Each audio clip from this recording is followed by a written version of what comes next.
Sejam bem-vindos ao Euronews Noite. Estes são os títulos desta edição. União Europeia aceita pedido de alargamento de prazo para o Brexit, mas não avança datas específicas.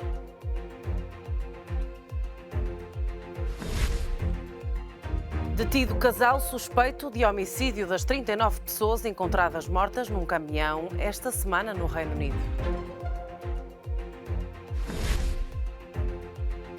Protestos em Portugal depois de mais casos de violência nas escolas.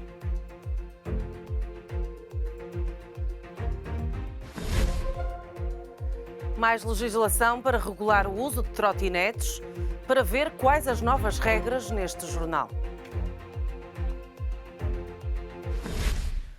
A União Europeia aceitou o alargamento da data para o Brexit, mas não avançou novos prazos. Boris Johnson disse, no entanto, que é possível que o Reino Unido saia mesmo a 31 de outubro.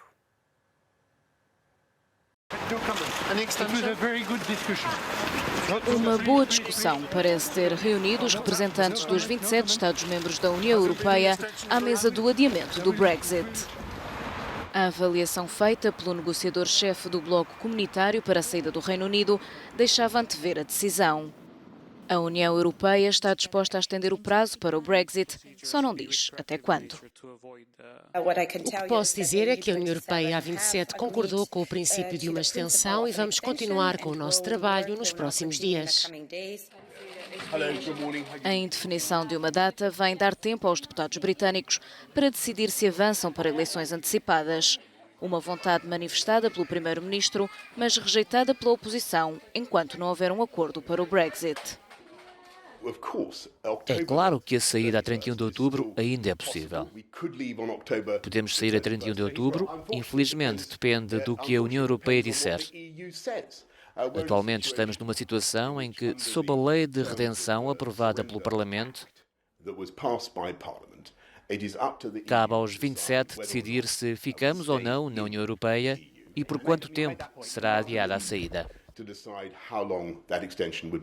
Para o Reino Unido voltar às urnas antes de tempo, a proposta de Boris Johnson terá de ter o aval de 2/3 do Parlamento. Eleições antecipadas que poderão acontecer já a 12 de dezembro. 2 pessoas foram detidas por suspeitas de homicídio das 39 vítimas que foram encontradas sem vida dentro de um caminhão no Reino Unido. Trata-se de um homem e de uma mulher que poderão fazer parte de uma rede de tráfico humano. De dia para dia conhecem-se mais pormenores sobre o caso que está a chocar o Reino Unido. Esta sexta-feira, um homem e uma mulher de 38 anos foram detidos por suspeita de tráfico humano e homicídio. Segundo os jornais britânicos, a mulher é a proprietária do caminhão onde foram encontrados os 39 cadáveres, que poderão não ser todos de nacionalidade chinesa.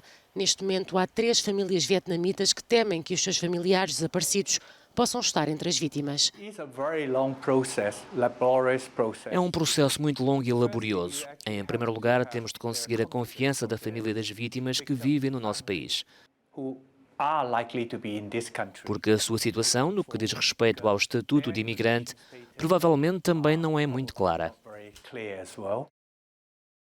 O reboque frigorífico chegou ao Reino Unido vindo da cidade belga de Zeebrugge e foi recolhido no porto de Purfleet por um caminhão-táxi conduzido pelo homem detido na quarta-feira pela polícia. As autoridades estão a estudar uma possível ligação deste caso a um grupo criminoso da Irlanda do Norte, mas a investigação centra-se na hipótese de tráfico humano. Ursula von der Leyen continua sem a equipa completa, depois de 3 dos candidatos a comissários terem sido recusados pelo Parlamento Europeu. A nova comissão poderá, assim, atrasar a data de início de funções. A entrada em funções da nova Comissão Europeia poderá sofrer um atraso.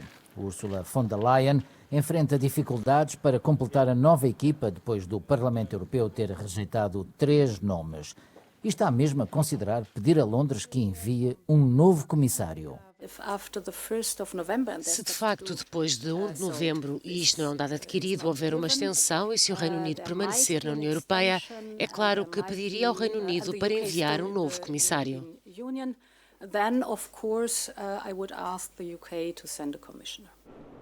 Na segunda-feira está previsto um encontro informal com o candidato francês que Paris anunciou esta semana. Thierry Breton ficará com a pasta do mercado interno, mas alguns eurodeputados já estão à procura de fraquezas. O Sr. Breton, tanto quanto sei, é membro honorário, por exemplo, da France Telecom e é diretor executivo daquilo que sei também da Atos, que é uma empresa industrial de novas tecnologias e muito próxima da Siemens. É claro que isto é algo próximo do dossiê do novo comissário. Para a semana está igualmente agendado um encontro com o candidato húngaro. A questão aqui será o portfólio que irá receber, na medida em que alguns são de opinião de que Budapeste não deverá ficar responsável pelo alargamento. Até ao momento não temos sinais oficiais ou informais da Presidente ou da Comissão sobre uma mudança de pasta. Espero que isto se mantenha no futuro.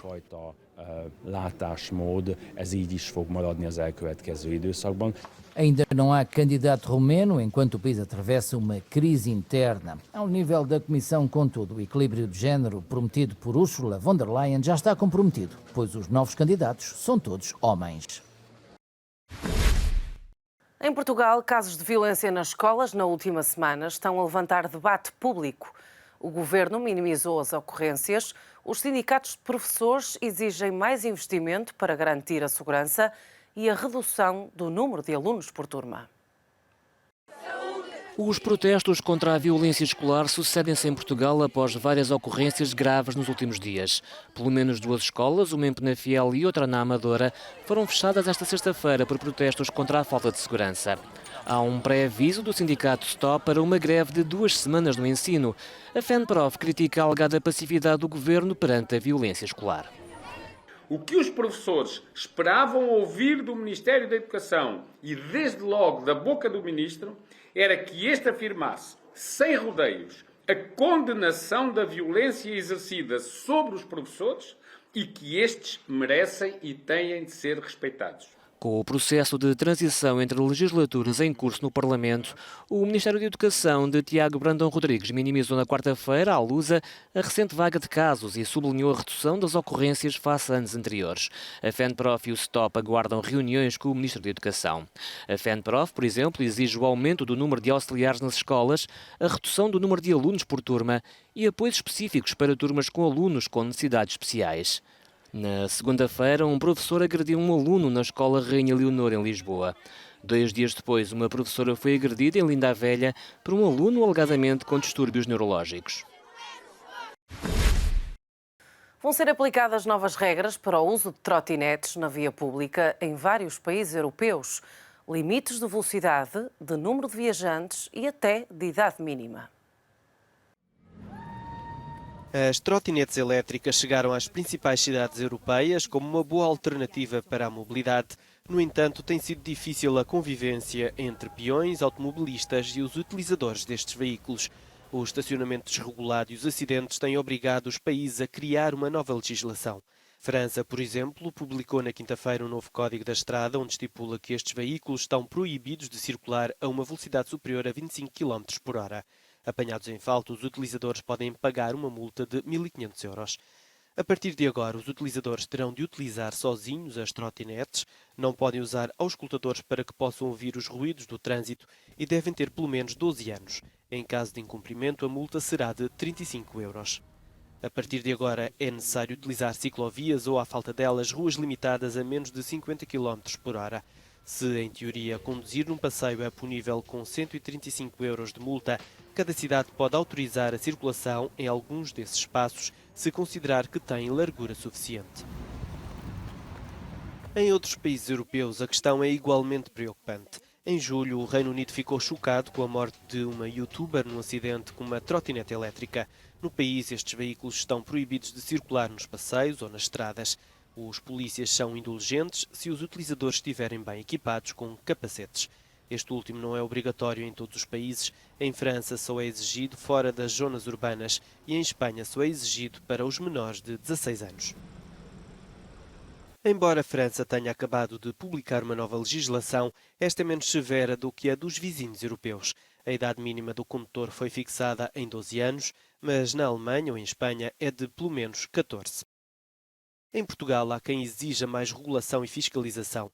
Embora as regras estipulem que as trotinetes não podem circular a mais de 25 km por hora, há casos em que estes veículos chegam a atingir os 80 km por hora. Em Lisboa, a autarquia proibiu a circulação das trotinetes elétricas em várias ruas e o estacionamento abusivo é alvo de multas. Segundo os dados divulgados pela autarquia, a Polícia Municipal cobrou mais de 17 mil euros em coimas por trotinetes mal estacionadas entre fevereiro e junho deste ano, e mais de 1.800 veículos foram removidos do centro da capital portuguesa em 5 meses. É oficial, Evo Morales foi declarado vencedor da primeira volta nas eleições presidenciais na Bolívia. O Supremo Tribunal indicou que o atual chefe de Estado conquistou 47% dos votos contra os 36,5% de Carlos Mesa, o líder da oposição. Com 10% de diferença, Evo Morales continua assim no poder, sem necessidade de uma segunda volta. Estas eleições ficaram marcadas por violência e protestos por alegadas suspeitas de fraude. Entretanto, Carlos Mesa reagiu ao anúncio dos resultados finais, pediu aos bolivianos que continuem nas ruas a protestar. As promessas feitas pelo presidente chileno de avançar com um novo pacote de medidas sociais não parecem suficientes para tirar as pessoas das ruas. Ainda assim, os protestos têm diminuído de intensidade.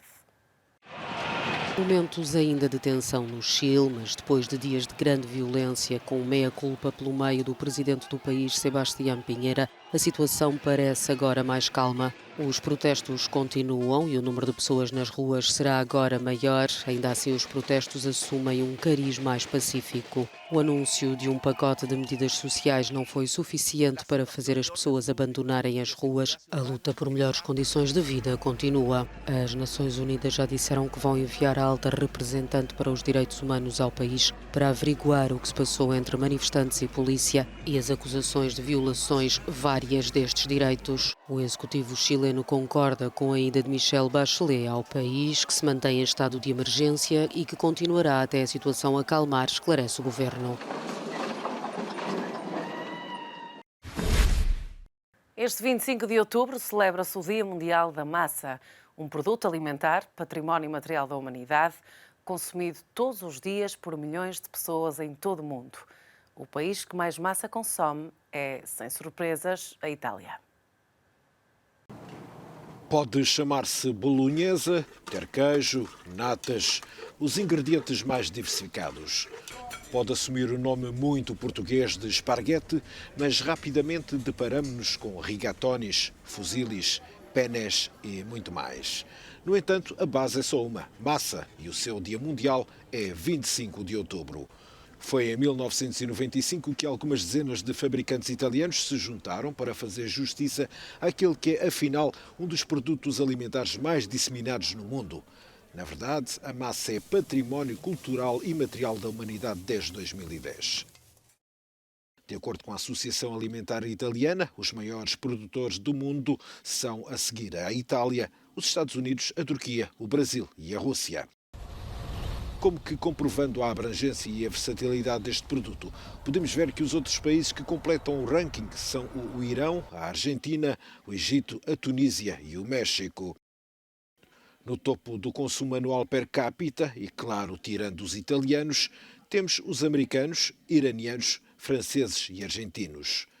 Note-se que, segundo a Organização Internacional da Massa, os portugueses surgem na 18ª posição, 4 lugares acima do Brasil. É tudo neste Euronews Noite. Continue connosco.